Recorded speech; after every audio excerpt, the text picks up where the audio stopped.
Radio Ciudadana presenta México y sus historiadores, episodios y personajes de nuestra historia en voz de sus investigadores. Conducen Elsa Aguilar Casas y Pablo Serrano Álvarez.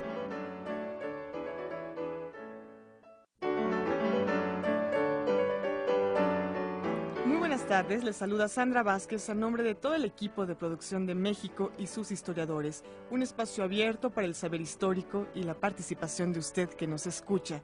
Es un gusto saludar también al público que nos sigue a través de Radio México Internacional en www.radiomexicointernacional.imer.gov.mx, la estación virtual del Instituto Mexicano de la Radio. Y es un gran gusto también saludar y darle la bienvenida al conductor de este espacio, Pablo Serrano Álvarez. Pablo, qué gusto, buenas tardes. Hola, buenas tardes, Sandra. Amigos radioescuchas, buenas tardes. Una emisión más de México y sus historiadores.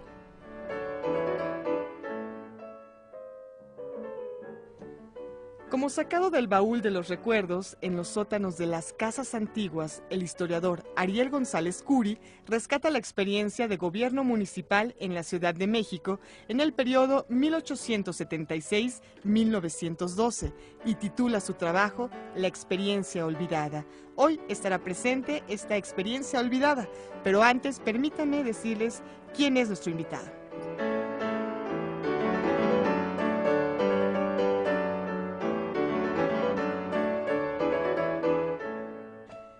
Ariel Rodríguez Curi es doctor en Historia por el Colegio de México, institución en la cual es profesor, investigador y director del Centro de Estudios Históricos. También ha sido profesor investigador en el área de estudios urbanos de la UAM Azcapotzalco. Es miembro del Sistema Nacional de Investigadores Nivel 2. Ha recibido varias distinciones, la más reciente el premio del Comité Mexicano de Ciencias Históricas por la mejor reseña siglo XIX a una ciudad ilustrada y liberal, Jerez en el Porfiriato. Fue editor responsable del Anuario de Espacios Urbanos, Historia, Cultura, Diseño de la Universidad Autónoma Metropolitana.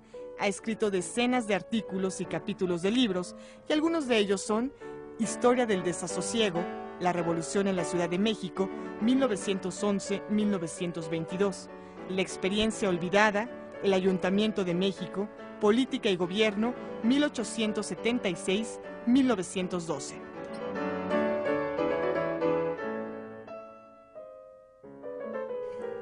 Antes de iniciar, le recuerdo que puede participar a través de sus llamadas telefónicas en este espacio que se transmite en vivo.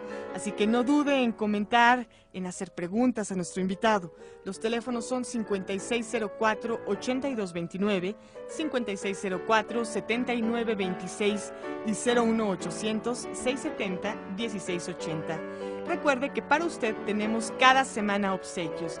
En esta ocasión tendremos ejemplares del libro Manuel Codorniu, El brillo de una estrella, Avatares de un médico liberal del siglo XIX, de Enrique Morales Cano, editado por el INERM. Y adicionalmente, 2 ejemplares de La experiencia olvidada, El Ayuntamiento de México, Política y Gobierno, 1876-1912, que amablemente nuestro invitado ha traído al programa. Adelante, Pablo. Gracias, Sandra.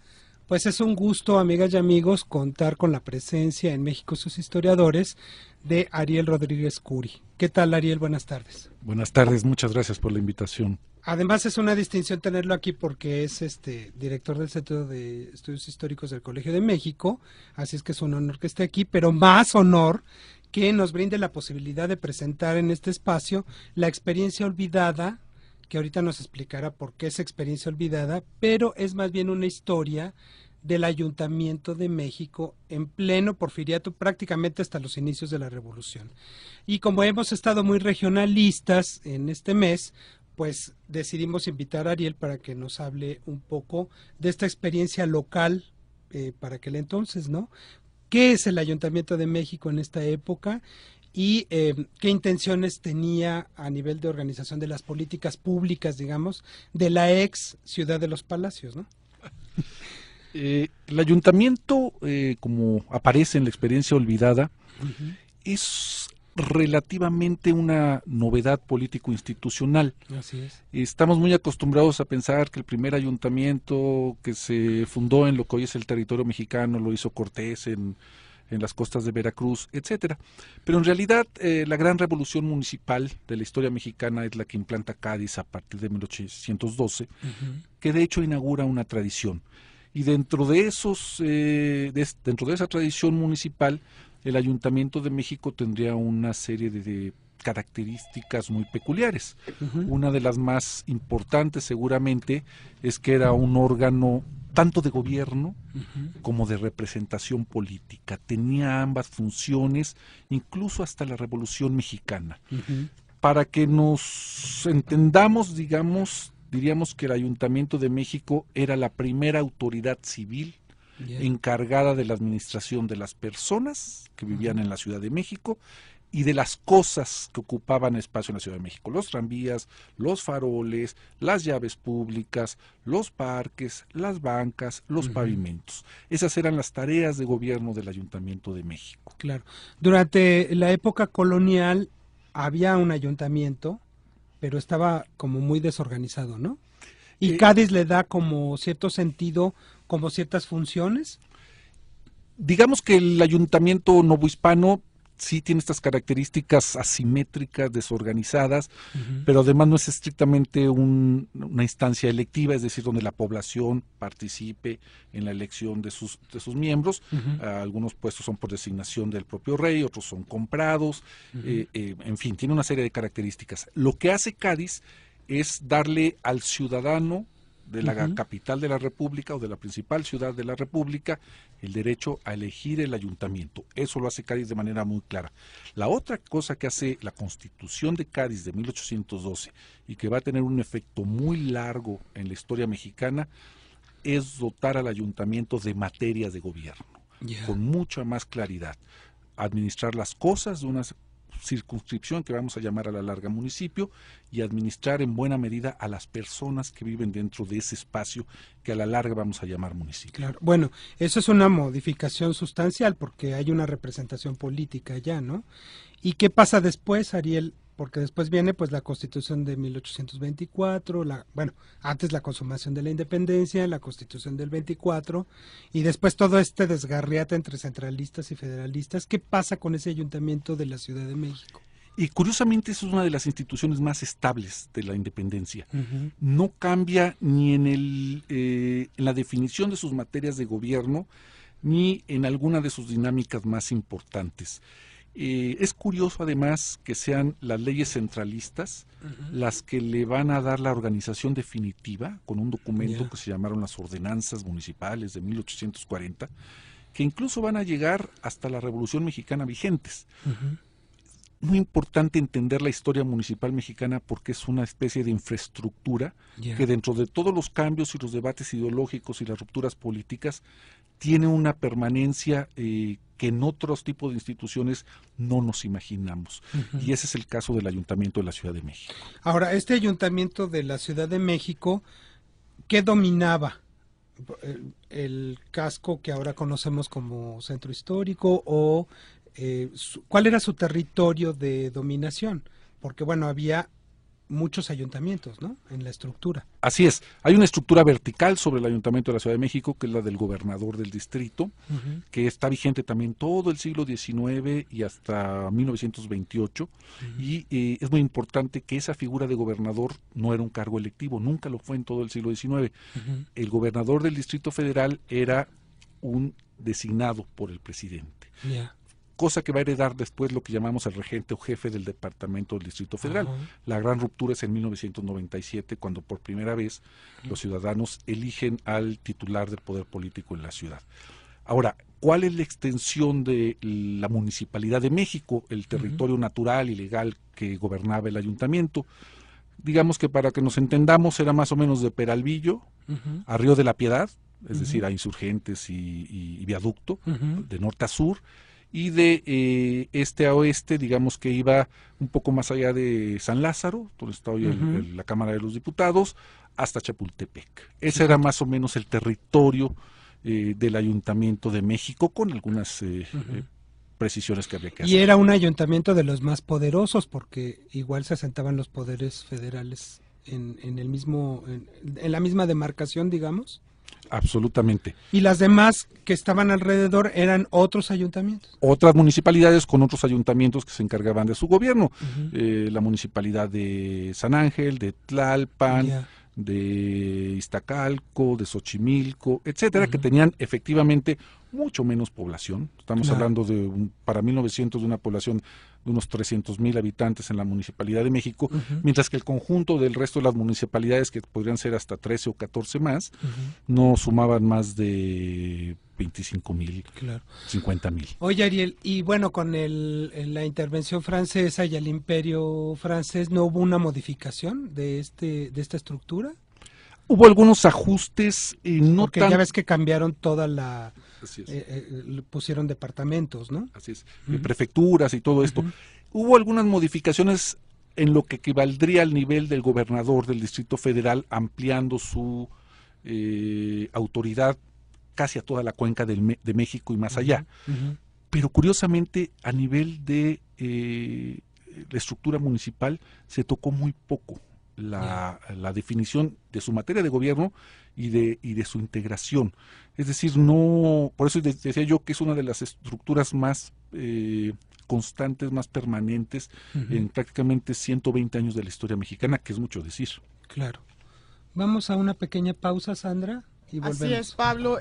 Queremos recordarle al público los teléfonos, que estamos completamente en vivo a través de Radio Ciudadana en México y sus historiadores. Los teléfonos son 5604-8229, 5604-7926 y 01800-670-1680. El día de hoy tenemos para usted ejemplares del libro Manuel Codorniu, El brillo de una estrella, avatares de un médico liberal del siglo XIX, de Enrique Morales Cano, editado por el INERM, y también tenemos 2 ejemplares de La experiencia olvidada, El Ayuntamiento de México, Política y Gobierno, 1876-1912, de nuestro invitado. Además publicado por el Colegio de México, así es que a las 2 personas que nos llamen y nos hagan un comentario interesante, se llevan este libro. Ariel, bueno, después de Maximiliano, pues hay un desgarriate en el país también que afecta mucho a la Ciudad de México. Este periodo entre que se van los franceses hasta el Porfiriato, que es donde empieza el libro, ¿qué pasa con este ayuntamiento? Porque realmente era un pleito ahí de muchos intereses, ¿no? Y el ayuntamiento experimenta una evolución muy interesante en la República Restaurada y en el Porfiriato. Uh-huh. Tiene un peso simbólico muy grande. Es muy interesante reconocer, por ejemplo, que la autoridad que le da la bienvenida al presidente Juárez después de la derrota del imperio Uh-huh. no puede ser otro más que el presidente del ayuntamiento, Yeah. porque representa la ciudad. Ajá. Esa es la gran tradición que le deja depositado Cádiz al ayuntamiento. Claro. No solamente gobierna, sino representa. Uh-huh. Ese es un punto muy interesante. El ayuntamiento se va a convertir también en un bastión de los liberales puros. Uh-huh. Con frecuencia la oposición, incluso a Juárez o a Lerdo, se van a refugiar en el ayuntamiento como regidores elegidos por la Uh-huh. población Uh-huh. y se convierten en una suerte de contrapeso de facto al gobierno nacional. Yeah. Entonces esa es una dinámica que no solamente es de hoy en día, donde puede haber diferencias de opinión ¿verdad? entre el jefe de gobierno y el presidente de la República, Ajá. sino en el diseño mismo de la institución municipal Yeah. está la de contrapesar a otros poderes que le son ajenos. Uh-huh. Luego, durante el Porfiriato, y Pablo, hay un fenómeno realmente fascinante. Siguen dominando los liberales, digamos, puros o moderados dentro del ayuntamiento, incluso en las primeras fases del Porfiriato. Uh-huh. Pero a partir de 1890, y este es un argumento central en mi libro, Uh-huh. se apoderan del ayuntamiento los científicos. Ah, yeah. El grupo de Limantur. Ah. Y hay un cambio muy completo de su importante. organización, digamos. No tanto de su organización como de las prioridades de gobierno. Por ejemplo, se emprenden las grandes obras públicas del Porfiriato Uh-huh. en la Ciudad de México, el Canal del Desagüe, por ejemplo, Uh-huh. la introducción del agua potable o el proyecto de drenaje de la ciudad, de alcantarillas y todo esto. ¿El alumbrado también? El alumbrado mismo. Y ahí ya juegan un papel bisagra muy importante los científicos, digamos, duros más conocidos, o algunos de sus allegados. De tal manera que el ayuntamiento, cuando estalla la Revolución Mexicana, va a estar en el imaginario de los maderistas urbanos considerado como un bastión de lo que más detestaban, la burocracia financiera del Porfiriato, es decir, la que está alrededor, o se suponía que estaba alrededor del Limantur. Sea cierto o no que ese fantasma de los científicos existía, la oposición democrática maderista de 1910-11 va a ubicar al ayuntamiento como un bastión de lo más recalcitrante del Porfiriato, y lo va a enfrentar, por ejemplo, en las urnas desde 1909, se están presentando a las elecciones algunos futuros maderistas. Bueno, en casi todos los ayuntamientos lo que se experimentó en el Porfiriato, en la primera etapa sobre todo, fue esta confabulación de los intereses de lo que llamamos oligarquías, ¿no? Que eran intereses normalmente extranjeros, económicos, que se mezclaban con las políticas de los ayuntamientos para hacer una política pública, ¿no? Y bueno, tener ganancias, ¿no? Eso pasó en muchísimos estados de la República, pero aquí debió de ser una cosa macro, ¿no? Sí, porque se combinaban dos cosas. Uno, una necesidad ingente de hacer obras públicas como el desagüe del Valle, que era una necesidad que se remontaba incluso que es un problema de España, que sigue siendo endémico. un problema hoy si vemos el comportamiento del agua en la cuenca de México, pero además porque en la Ciudad de México se daba una situación paradójica desde el punto de vista fiscal. La Ciudad de México era una gran productora de riqueza y por lo tanto representaba para el gobierno de Porfirio Díaz la posibilidad de tener literalmente una caja chica más allá de lo que capturaba o captaba la Secretaría de Hacienda.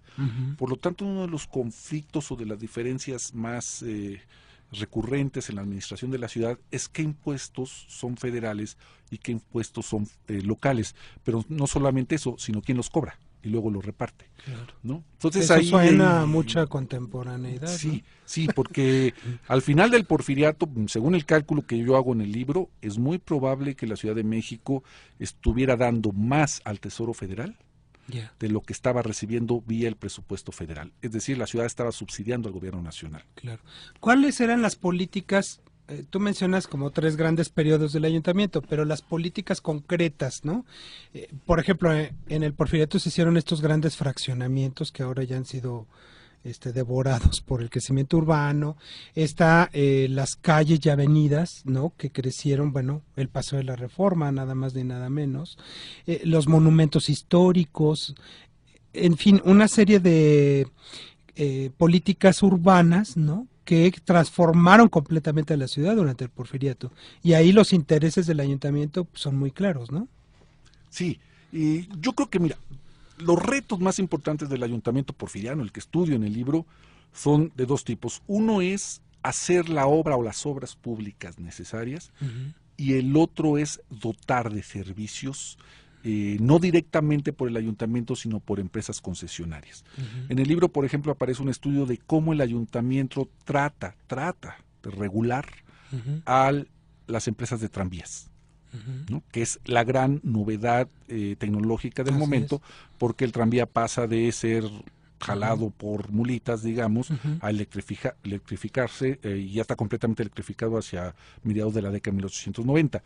Pero ahí el gran problema que tiene el ayuntamiento es que no tiene ni la autoridad, ni los recursos, ni la legislación regulatoria para meter al orden a una empresa que además no es mexicana, es británico y canadiense. Entonces es lo que llamaríamos hoy una empresa transnacional muy importante. Claro. El ayuntamiento a veces recurría al gobierno nacional para que le ayudara a regular el servicio de tranvías, pero el gobierno nacional no necesariamente lo ayudaba porque tenía también intereses en la empresa de tranvías. Le interesaba la presencia de ese tipo de servicios modernizados. Claro. Esto sin considerar que además la empresa de tranvías y luego la empresa de electricidad, la Mexican Light and Power, van a tener sus hombres haciendo lobby en el ayuntamiento o directamente como regidores en el ayuntamiento. Es decir, es Había una mezcla, como una mezcla de muchos intereses ayuntamientos. muy compleja. Exactamente, no es completamente novedoso, pero sí es muy interesante seguir el proceso según la cual un ayuntamiento tiene que regular una empresa transnacional. Claro. Lo mismo pasa con el alumbrado, que es una empresa en su momento de capital extranjero. Entonces, ¿cómo se le exigen ciertos estándares de servicio desde el Ayuntamiento de México si la legislación es débil para el ayuntamiento? Y eso lo tendría que hacer en otro plano el gobierno nacional. Oye, pero igual pasaba con las comunicaciones, porque la Ciudad de México por entonces es el centro neurálgico de los ferrocarriles y de las carreteras. Entonces todo eso como silvanaba en la política pública del ayuntamiento, por un lado, y por el otro, por ejemplo, el telégrafo y la telefonía que llegan también en ese momento, y los coches, ¿no? Que implicaba hacer una serie de avenidas, etcétera. Entonces, ¿fue un ayuntamiento conflictivo en la aplicación de la política pública o muy apegado a la oligarquía, digamos, económico-financiera, ¿no?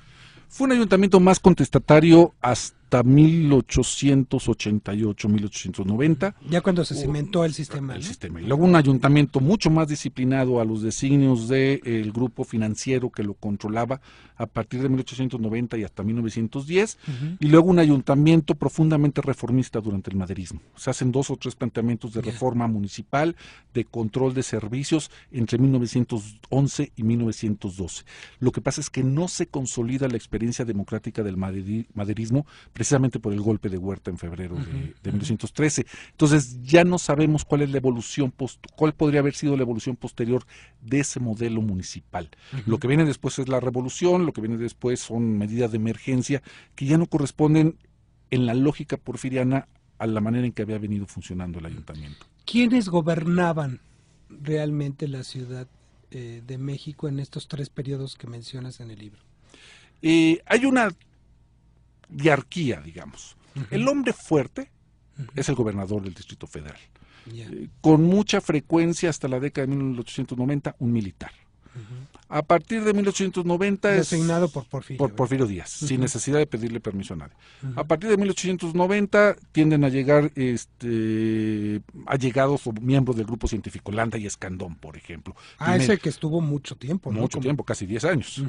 Pimentel y Faguaga, por ejemplo, otro científico, ¿no? Claro. Y que están en el gobierno del Distrito Federal por 3, 4, 10 años. Y la diarquía consiste en que el ayuntamiento tiene algunas funciones, algunos de los presidentes municipales tienen una personalidad más o menos interesante y tratan de hacer la política en los términos de lo que le mandaba la ley al propio ayuntamiento. Sin embargo, estrictamente hablando, a partir de 1890 hay yo diría, un grupo compacto controlando tanto la gubernatura del Distrito Federal como el Ayuntamiento de México, como la Secretaría de Hacienda. O sea que era un esquema bastante conflictivo, ¿o no? Monolítico, diría yo, hasta la aparición que del en maderismo. cualquier momento podía hacer eclosión, ¿no? Sí, yo creo que la ruptura política más importante en la experiencia municipal y en la experiencia de la Ciudad de México se da en los motines de mayo de 1911. Ahí ya estamos hablando de otra ciudad. Si la ciudad había sido más o menos disciplinada y más o menos porfirista durante 25 o 30 años, los motines de mayo de 1911 son la señal de que Porfirio Díaz había perdido el control de la Ciudad de México. Los motines de mayo de 1911 son muy importantes porque son después de la firma de los tratados de Ciudad Juárez, entre Madero y el gobierno de Díaz, y antes de que Díaz presente su renuncia a la presidencia de la República el 25 de mayo. Algunos historiadores o cronistas maliciosos, Valadez, por ejemplo, sostienen que después de la firma de los tratados de Ciudad Juárez, Porfirio Díaz pensó en una maniobra para de todos modos no renunciar, según estaba obligado por los tratados. Pero cuando vio la magnitud de los motines del 22, 23 y 24 de mayo, se convenció que no solamente había perdido parte muy importante del interior del país, sino que ya había perdido la Ciudad de México. La cohesión, ¿no? Porque eso era lo importante en el control porfiriano, ¿no?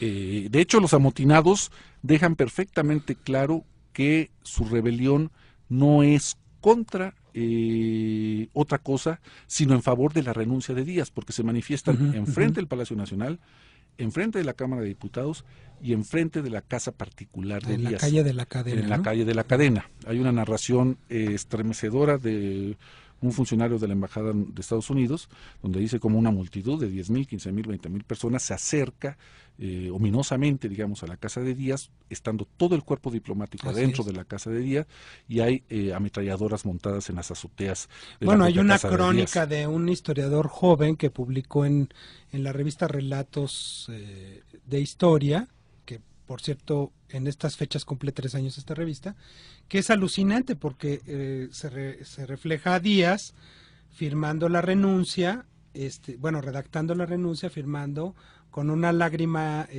cayendo de los ojos, con un dolor de muelas increíble, firmando la renuncia y con afuera el motín de la gente, ¿no? Exigiéndole la renuncia.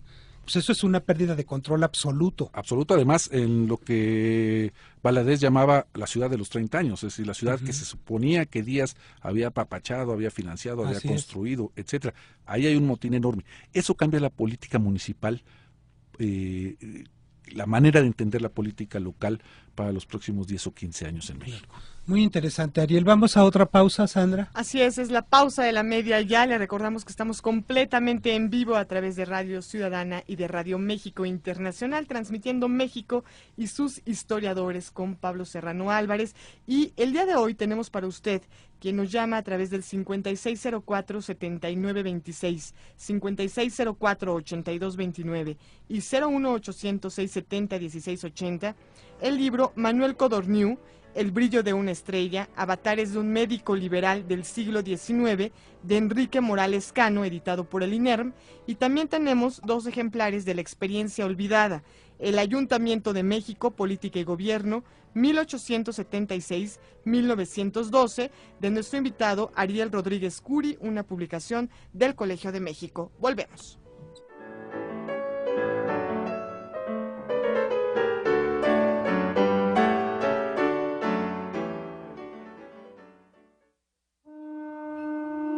México y sus historiadores, un espacio abierto para el saber histórico y la participación de usted que nos escucha. Jueves, 6:60 de AM, una estación del Instituto Mexicano de la Radio. Aquí producimos, programamos y transmitimos radio pública con 50,000 watts de potencia. XEDTL. Somos Radio Ciudadana. Todas las versiones. 660 AM. Mayorazgo 83. Colonia Joco. Primer piso de la torre de radiodifusoras. Código postal 03330. En la Ciudad de México. Radio Ciudadana es una emisora del INER, Instituto Mexicano de la Radio. Los únicos interesados en cambiar el mundo son los pesimistas, porque los optimistas están encantados con lo que hay. Saramago sin censura. Ven a San Ildefonso y descubre a este gran escritor, José Saramago, en la muestra La consistencia de los sueños. No te lo puedes perder. Para mirar, hay que ver 2 veces. Para aprender, hay que mirar los detalles. En el Museo Franz Mayer celebramos lo más destacado de 5 siglos de las artes decorativas y el diseño contemporáneo. Museo Franz Mayer. 25 años. A detalle. Avenida Hidalgo 45, Centro Histórico. www.franzmayer.org.mx. Todos los días, millones de héroes de buen corazón trabajan sin descanso por construir el México que todos queremos. Con honestidad y respeto, con responsabilidad y entrega, con pasión. Porque saben que el futuro de nuestras familias y del país está en nuestras manos y en lo que somos capaces de hacer. Por eso, vivan las heroínas mexicanas y los héroes mexicanos, que juntos trabajan con toda su fuerza para que de verdad... ¡Viva México! Gobierno Federal.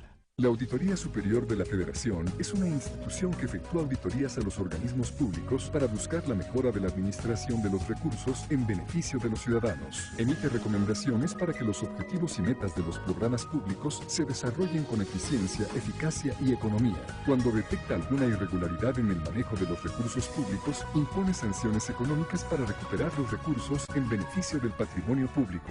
Cámara de Diputados, 61ª legislatura. Radio Ciudadana, 660 AM. México y sus historiadores, voces expertas para dar respuesta a todas tus preguntas sobre nuestra historia. Jueves, 660 de AM, una estación del Instituto Mexicano de la Radio.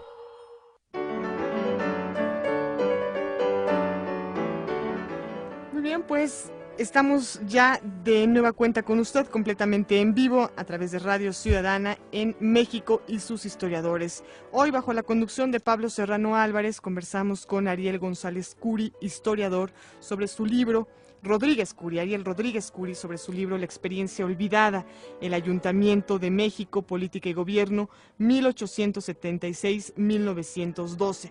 Le invitamos a que consulte como cada semana la página del INERM, www.inerm.gov.mx, para que lea los expedientes digitales que cada semana ofrecen distintos ensayos históricos.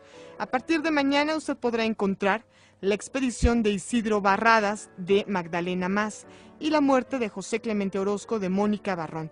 Recuerde www.inerm.gov.mx y continuamos con Pablo Serrano y Ariel Rodríguez Curi. Gracias, Sandra. Bueno, acabas de mencionar, Ariel, por ejemplo, familias como la Escandón, los Faguaga, ¿no? Pues que se hicieron casi pues de todos los alrededores de la Ciudad de México, de la original Ciudad de México, que son los que empiezan a fraccionar en este momento, ¿no? Ahí está muy claro el interés oligárquico, digamos, que jugaba esta ciudad, ¿no?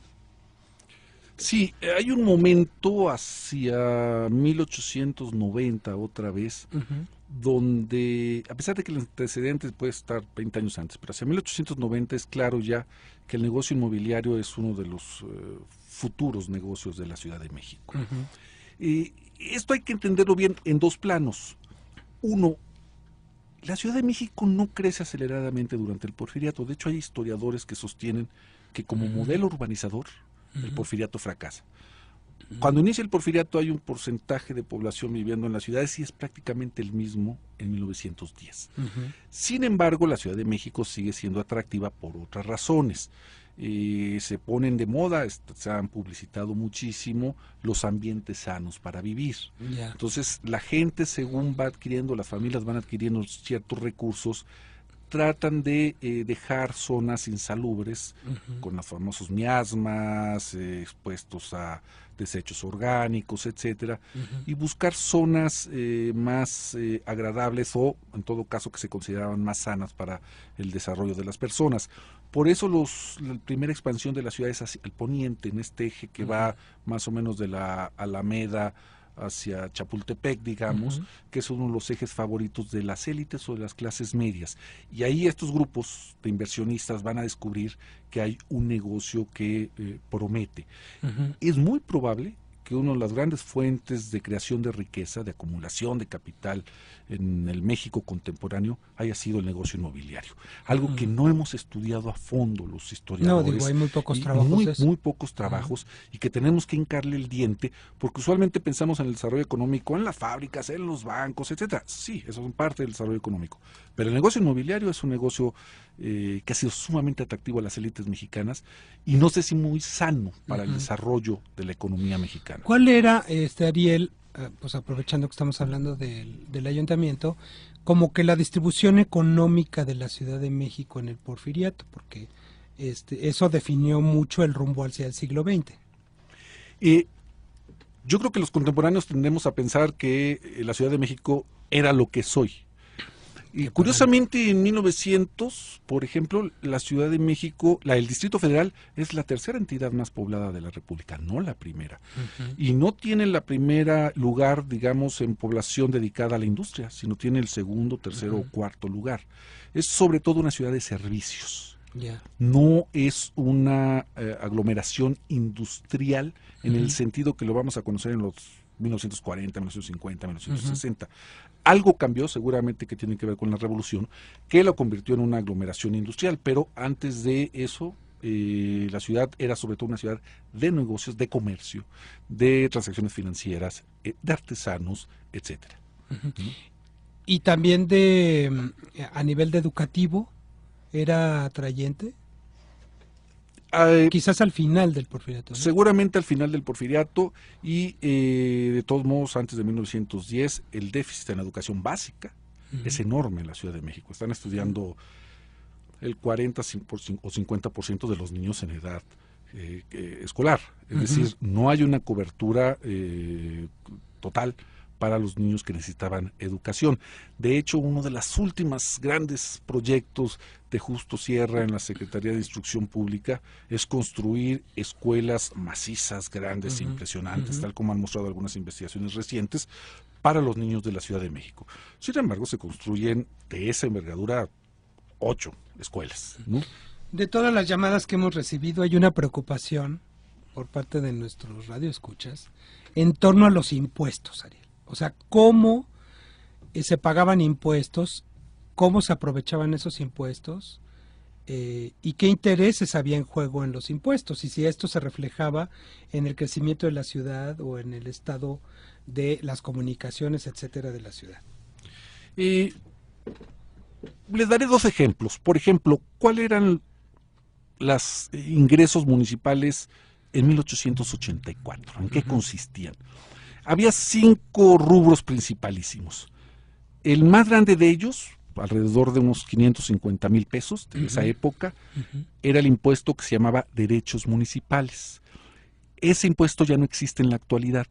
Era una especie de alcabala, es decir, era lo que se cobraba a los productos por entrar a lo que era el territorio de la Municipalidad de México. Era literalmente una aduana interna. Y eso representaba 40-45% del ingreso total del ayuntamiento. Muchísimo. Es un impuesto de antiguo régimen todavía cobrado durante el Porfiriato. El segundo impuesto más importante municipal, los mercados. En 1884 representaban unos 120,000 pesos. El tercer impuesto más importante, agua. 69,000, 70,000 pesos. ¿No? El cuarto impuesto más importante de la ciudad de 1884, predial. Es decir, una fracción del valor de la propiedad lo cobraba el Ayuntamiento de México. Lo que es muy interesante tener presente es que ese impuesto, el predial, era compartido con el gobierno federal. La tajada más grande del impuesto predial en la Ciudad de México se lo llevaba la Secretaría de Hacienda. Y había otros impuestos como pavimentos y atarjeas, etcétera, etcétera, que eran muy menores. El impuesto más importante es derechos municipales y el que le sigue es mercados y el que le sigue es predial. Fíjate. Bueno, ¿y esto se mantuvo hasta 1910, 11? Hay una ruptura muy importante en 1903, porque todos estos impuestos que mencioné para 1984 se convirtieron todos en impuestos federales. A partir de 1903, el ayuntamiento perdió el derecho a cobrar impuestos en la ciudad y todos los impuestos municipales se convirtieron en impuestos en favor del gobierno nacional. Hubo una estatización, llamo yo en el libro de este proceso, del municipio de México desde el punto de vista fiscal y desde el punto de vista estrictamente político, con una ley que impuso Díaz en 1903, que prácticamente rompió la tradición gaditana, la tradición que venía de Cádiz en la administración de la ciudad, y federalizó o estatizó toda la administración municipal. De hecho, no existen municipios a partir de 1903 y hasta 1914 en que un decreto de Venustiano Carranza reinstaura la legislación anterior a 1903. Pero es muy interesante porque lo hace Porfirio Díaz en la Ley de 3, porque se dieron cuenta que era relativamente fácil cobrar impuestos en la Ciudad de México, era relativamente barato cobrarlos, baratos para el gobierno, y llegaban inmediatamente a las arcas municipales. Por eso en 1903, esta estructura de impuestos que les mencioné hace un momento, se van a convertir en otra cosa completamente distinta.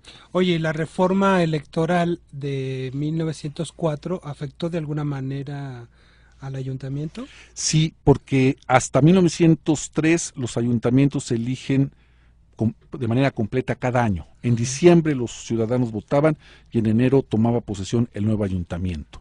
La ley de 1903 hace que se renueven por mitad los regidores, son 21 regidores, una mitad digamos en un año y la otra mitad en el año que le sigue, pero los regidores se convierten más o menos en un adorno simbólico, etcétera, porque ya no tiene personalidad jurídica el Ayuntamiento de México, ya no tiene propiedades, ya no cobra impuestos, las elecciones son cada 2 años y además están pues la pirurriza porfiriana ahí metida, y entonces se convierte en una suerte de referencia simbólica. Por eso los maderistas, la demanda central de los maderistas de la Ciudad de México es regresar a la legislación anterior a 1903. Claro. Bueno, ¿y cuál era la relación en este momento? Porque pues se ve así como que un estancamiento, pero que se vislumbra un conflicto con las municipalidades de los alrededores, que ya se las estaba empezando a tragar. Eso es interesantísimo porque lo más interesante es que no los hemos estudiado a profundidad y esto Sí, hay no, que para hacerlo, nada. ¿no? Para empezar. Pero cuando los maderistas tratan de hacer una reforma municipal en 1912, les piden la opinión a los ayuntamientos de Coyoacán, Mixcoac, San Ángel, Tlalpan, etcétera. Y lo que ellos dicen es que su población es relativamente pequeña y por lo tanto ellos preferirían que la Secretaría de Hacienda siguiese cobrando los impuestos y se los regresara vía el presupuesto. Un punto de vista completamente distinto al de la Ciudad de México, que cobraba muchos impuestos, y entonces el ayuntamiento sí quería cobrarlo directamente y no que se lo regresara a la Secretaría de Hacienda, ¿no? ¿Por qué? Porque a pesar de que se está expandiendo la Ciudad de México, el corazón urbano del Distrito Federal es la Municipalidad de México. Se ha desbordado un poco hacia Tacubaya, que ya es una importante conurbación, y hacia Mixcoac, pero nada más. Todos los demás son prácticamente municipios rurales. En cierta historiografía, hasta hace muy poco, se decía que en la Ciudad de México la revolución, pues como que había pasado así un poco desapercibida, pero ya vemos que no. O sea, se dan estos motines maderistas. ¿Y qué pasa con esta ciudad pues no solamente en el maderismo, sino después con el huertismo y hasta el constitucionalismo? Yo creo que esa pregunta, Pablo, es absolutamente clave. Es un mito, un poco antichilango incluso, diría yo. Sí, porque la revolución se hizo en las regiones y aquí no pasó nada. Y se hizo contra el centralismo y aquí no pasó nada. No, lo que en este libro trato de mostrar, así como en la historia del desasosiego, un libro donde trato directamente la revolución en la Ciudad de México, son 2 cosas.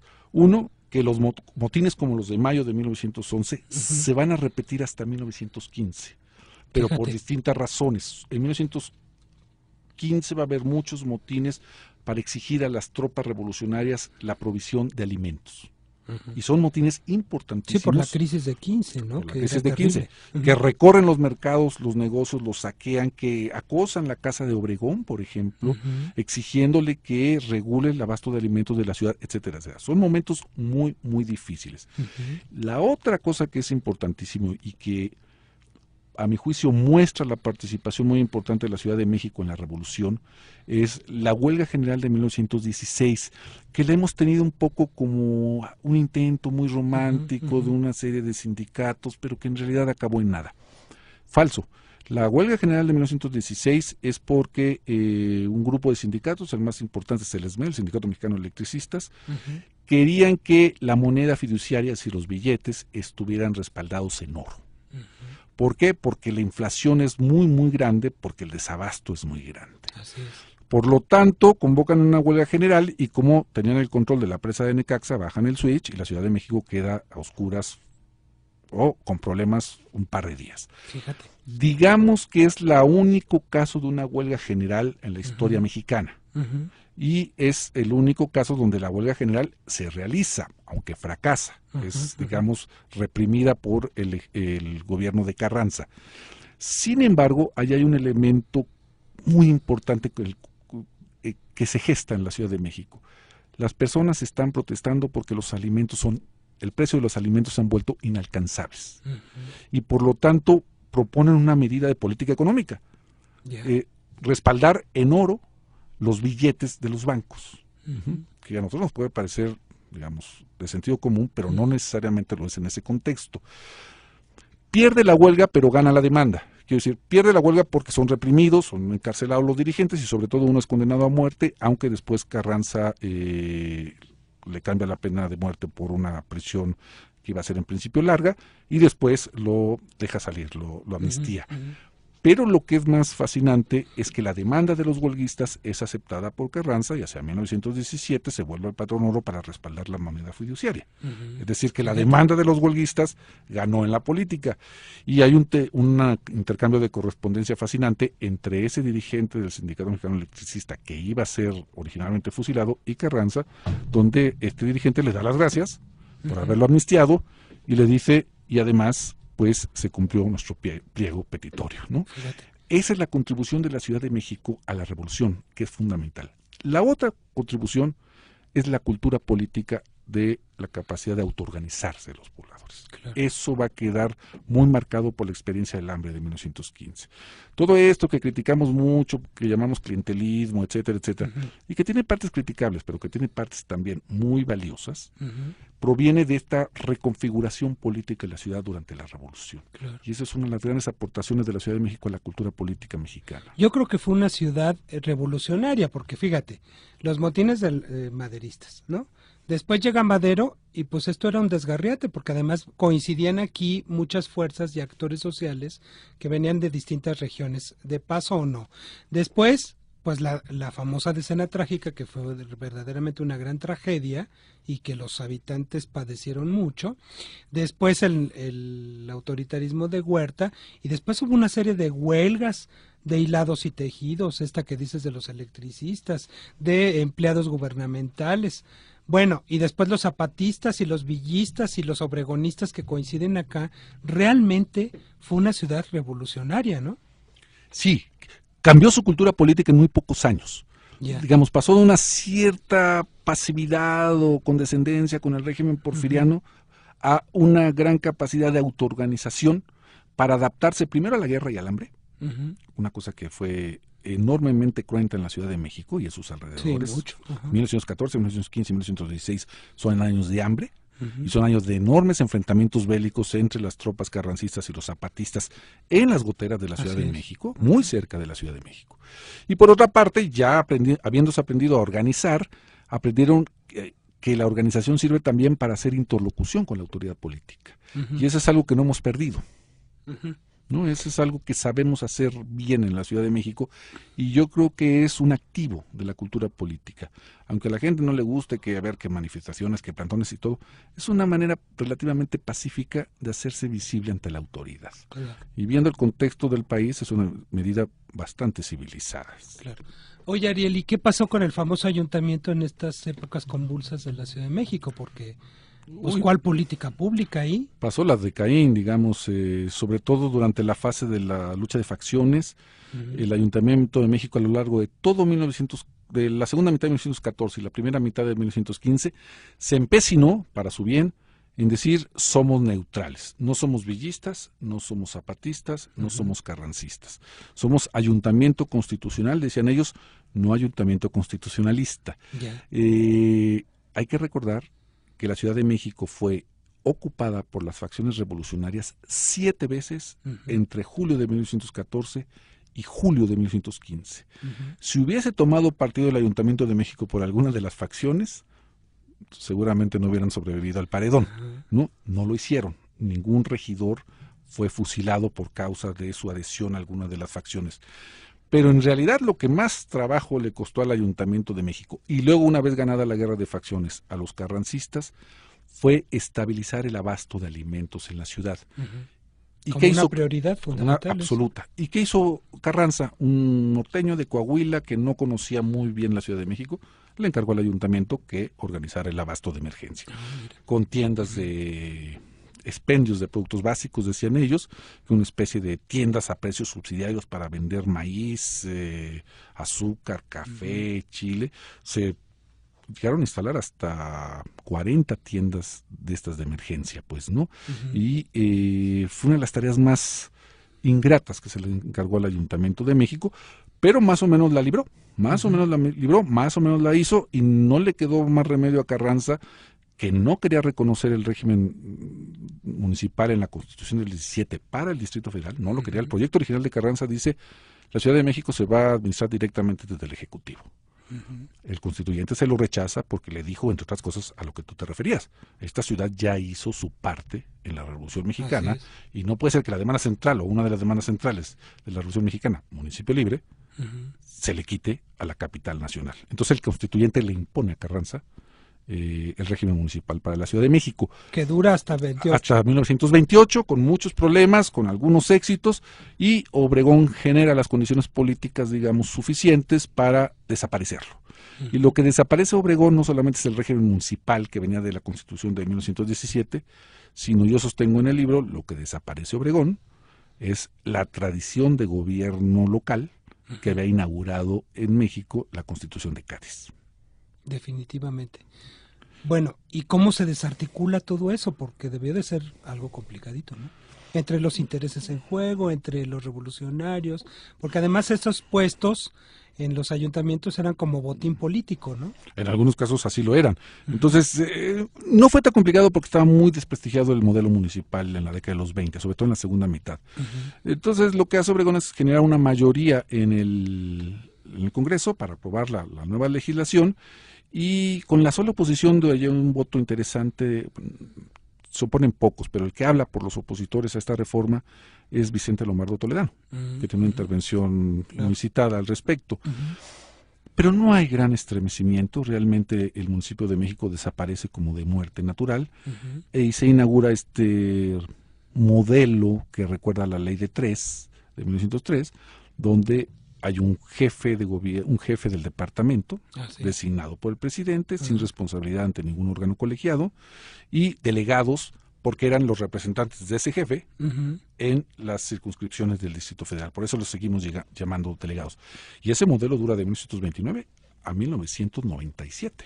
Que es increíble eso, ¿verdad? Sí. Ariel, ¿por qué la experiencia olvidada del Ayuntamiento de México? ¿Por qué ponerle la experiencia olvidada? ¿Porque no se había estudiado nada de eso? ¿O porque supongo que el lector contemporáneo tiene más dificultades para imaginar que en el Distrito Federal existió un régimen municipal clásico. Así es. ¿No? Y es una experiencia de gobierno que es casi universal, al menos en nuestra propia república es constitucional, pero no lo era, y de cierta forma no lo es todavía de manera acabada para el Distrito Federal. Recordemos que la reforma política para el Distrito Federal está estancada todavía en algunas cuestiones, ¿no? Entonces ahí hay Lo cual es increíble, ¿no crees? Sí, es increíble. Yo por eso quería llamar la atención respecto a que así se gobernó la ciudad durante 120 años, con un sistema municipal. Claro. ¿Tú crees que retornaremos al sistema municipal en algún momento? Digo, si las fuerzas políticas y todos los actores se ponen de acuerdo, lo cual es un poquito difícil ahora. Mira, va avanzado, ya se elige al titular de la autoridad política, el jefe de gobierno, es un gran avance, se elige a los 16 delegados, se elige una asamblea una asamblea legislativa que ya puede hacer leyes, al principio no podía, entonces hemos avanzado mucho ahí. Hacen falta ajustes en la relación entre el Distrito Federal y el gobierno nacional, eso es indisputable. Y la otra cosa que me parece también muy importante es, y que está ya en el ambiente político, es necesita el Distrito Federal no un estatuto de gobierno, sino una constitución propia. A mí me parece que sí, para garantizar una serie de derechos que ya ha adquirido la población y que si cambian los vientos políticos podrían desaparecer. A mí lo que me parece fundamental es crear un documento muy fuerte que garantice los derechos de los ciudadanos, y podría ser en la forma de una constitución. Historiográficamente, este libro pues aporta muchísimo, porque desconocíamos estas historias, la verdad. Pues eso espero, pero sí. Y además porque tenemos temor a hacer historia de las instituciones políticas. Y las instituciones políticas son en realidad mucho más divertidas de lo que la gente piensa. Si uno ve los debates entre los regidores que levantaban acta de todas sus reuniones, bueno, a veces uno se aburre, pero a veces uno se carcajea. Es decir, hay que volver a acercarse a las instituciones políticas y hay que escribir y a veces reescribir su historia, porque tenemos visiones muy estereotipadas. Claro. Ariel Rodríguez Curi, muchas gracias por venir a México. Y sus historiadores, amigas y amigos, compren este libro, si no se lo llevaron estos 2 ejemplares que trajo Ariel. Se llama La experiencia olvidada, el Ayuntamiento de México, Política y Gobierno, 1876-1912, publicado por el Colegio de México realmente y por la Universidad Autónoma Metropolitana, además de Azcapotzalco. Es un libro de fácil lectura, aprende uno muchísimo con respecto a la historia de nuestra Ciudad de México. Muchas gracias, Ariel. Gracias a ustedes. Sandra. Ganadores del libro: Manuel Codorniu, Avatares de un médico liberal en el siglo XIX, son José Manuel García Rodríguez, Hugo Sánchez Martínez y Marisol Díaz. Y los ganadores del libro La experiencia olvidada, de nuestro invitado, son Adrián Gutiérrez y Jesús Rodríguez. Recuerde que sus libros estarán en las instalaciones del INERM, en la calle Francisco y Madero, número 1, San Ángel. Esta fue una producción de Radio Ciudadana 660 AM. En el enlace, coordinación y producción INERM, Salvador Castro. En la operación técnica, Raimundo Fierros. El día de hoy estuvo Elsa apoyando también la producción. Así es, mi coconductora apreciadísima. Así es, Elsa Aguilar. Que durante 3 meses vino, y porque yo estaba malito, entonces ahora por eso me toca a mí, pero viene a apoyarme porque los extraña. Así es, Pablo Serrano Álvarez, hasta dentro de 8 días. Gracias, Sandra. Muy buenas tardes. tardes. Y quédense porque a continuación, Política para qué, en Radio Ciudadana.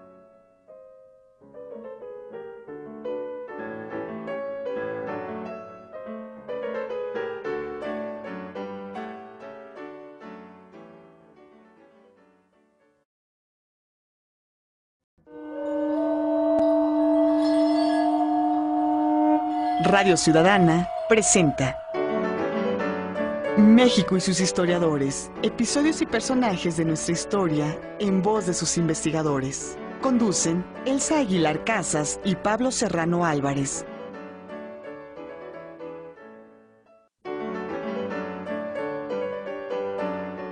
Buenas tardes, les saluda Sandra Vázquez a nombre de todo el equipo de producción de México y sus historiadores, un espacio abierto para el saber histórico y la participación de usted que nos escucha. Es un gusto saludar también al público que nos sigue a través de Radio México Internacional en www.radiomexicointernacional.imer.gov.mx, la estación virtual del Instituto Mexicano de la Radio. Y es un gran gusto también saludar y darle la bienvenida al conductor de este espacio, Pablo Serrano Álvarez. Pablo, qué gusto, buenas tardes. Hola, buenas tardes, Sandra. Amigos radioescuchas, buenas tardes. Una emisión más de México y sus historiadores.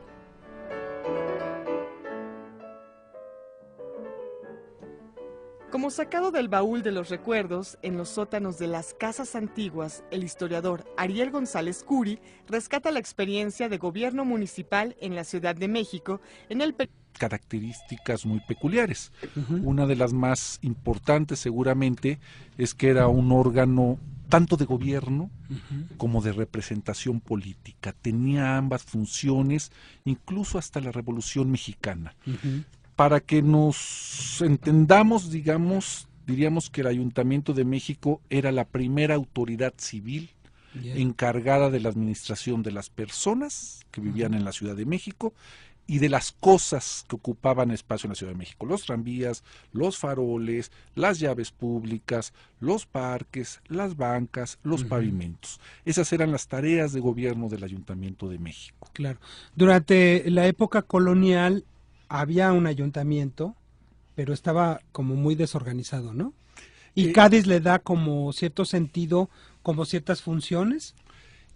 Digamos que el ayuntamiento novohispano sí tiene estas características asimétricas, desorganizadas, pero además no es estrictamente una instancia electiva, es decir, donde la población participe en la elección de sus miembros. Algunos puestos son por designación del propio rey, otros son comprados, en fin, tiene una serie de características. Lo que hace Cádiz es darle al ciudadano de la el gobierno 1876-1912.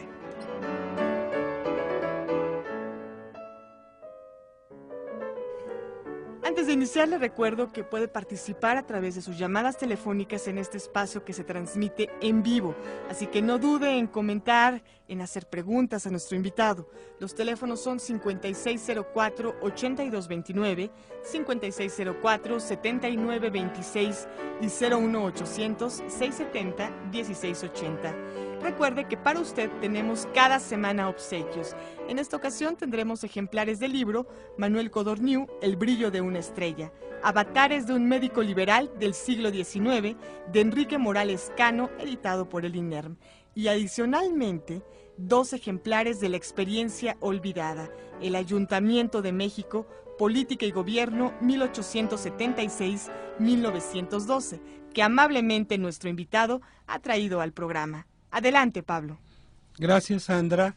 Pues es un gusto, amigas y amigos, contar con la presencia en México sus historiadores de Ariel Rodríguez Curi. ¿Qué tal, Ariel? Buenas tardes. Buenas tardes, muchas gracias por la invitación. Además es una distinción tenerlo aquí porque es director del Centro de Estudios Históricos del Colegio de México, así es que es un honor que esté aquí, pero más honor que nos brinde la posibilidad de presentar en este espacio la experiencia olvidada, que ahorita nos explicará por qué es experiencia olvidada, pero es más bien una historia del Ayuntamiento de México en pleno porfiriato, prácticamente hasta los inicios de la Revolución. Y como hemos estado muy regionalistas en este mes, pues decidimos invitar a Ariel para que nos hable un poco de esta experiencia local para aquel entonces, ¿no? ¿Qué es el Ayuntamiento de México en esta época? Y qué intenciones tenía a nivel de organización de las políticas públicas, digamos, de la ex Ciudad de los Palacios, ¿no? El ayuntamiento, como aparece en La experiencia olvidada, es relativamente una novedad político-institucional. Así es. Estamos muy acostumbrados a pensar que el primer ayuntamiento que se fundó en lo que hoy es el territorio mexicano lo hizo Cortés en las costas de Veracruz, etcétera. Pero en realidad la gran revolución municipal de la historia mexicana es la que implanta Cádiz a partir de 1812, que de hecho inaugura una tradición. Y dentro de dentro de esa tradición municipal, el Ayuntamiento de México tendría una serie de Periodo 1876-1912 y titula su trabajo La experiencia olvidada. Hoy estará presente esta experiencia olvidada, pero antes permítanme decirles quién es nuestro invitado.